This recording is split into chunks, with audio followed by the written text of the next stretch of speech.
హీరోలకు కథలపై రచనపై అవగాహన ఉండటం చాలా అవసరం, ఉపయుక్తం. ఈ విషయంలో ఎలాంటి అనుమానం లేదు. కొంతమంది హీరోలు కథలు రాసుకుంటున్నారు, డైలాగులు రాసుకుంటున్నారు, స్క్రీన్ ప్లే నైపుణ్యం చూపించుకుంటున్నారు. తమ బలాబలాలు వాళ్లకు తెలుసు కాబట్టి అందుకు లోబడే స్క్రిప్టులు కూడా తయారు చేసుకుంటున్నారు. సిద్ధు జొన్నలగడ్డ, విశ్వక్ సేన్, నవీన్ పోలిశెట్టి, అడవిశేష్ వీళ్లకు రచనకు సంబంధించిన పరిజ్ఞానం ఉంది.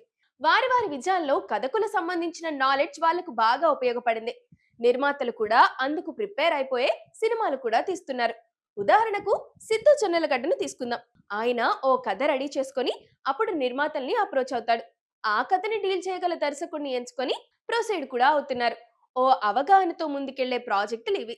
కాబట్టి ఎక్కడ ఎలాంటి ఇబ్బంది ఉండదు.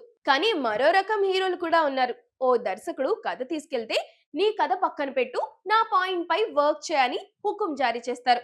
లేదంటే పాయింట్ బాగుంది కానీ ఇలా చేయి అలా చేయి అంటూ స్క్రిప్ట్ దశలోనే డైరెక్షన్లు మొదలు పెట్టేస్తారు. హీరో చెప్పినట్టు కథ మార్చుకుంటూ పోతే దర్శకుడు రాసుకున్న పాయింట్ పూర్తిగా డైవర్ట్ అయిపోతుంది. కాసేపు ఆగి ఆలోచిస్తే అసలు నేను రాసుకున్న కథ ఇది కాదు కదా అని కూడా అనిపిస్తుంది. ఆ స్థాయిలో ఉంటాయి హీరో గారి మార్పులు చేర్పులు.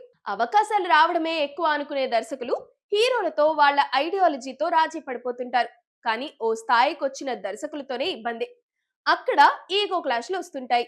పోనీ హీరో గారు చెప్పిన స్టోరీ అయినా బలంగా ఉంటుందా అంటే అది ఉండదు.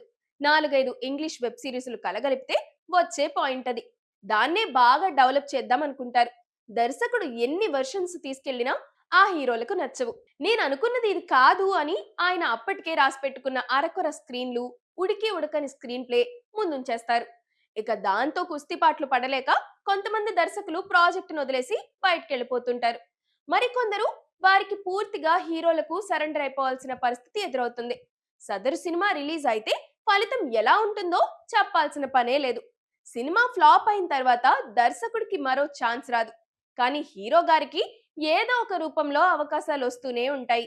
టాలీవుడ్ లో ఈ తరహా హీరోలు 2-3 వాళ్ళ దగ్గరకు దర్శకులు కథలు పట్టుకెళ్లాలంటే ఒకటికి 10 సార్లు ఆలోచించుకోవాల్సిన పరిస్థితి వస్తుంది. ఇప్పటి హీరోలకు కావాల్సింది దర్శకులు, రచయితలు కాదు, తాము అనుకుంటున్న పాయింట్లని కథగా మార్చి సినిమా తీసే అసిస్టెంట్లు.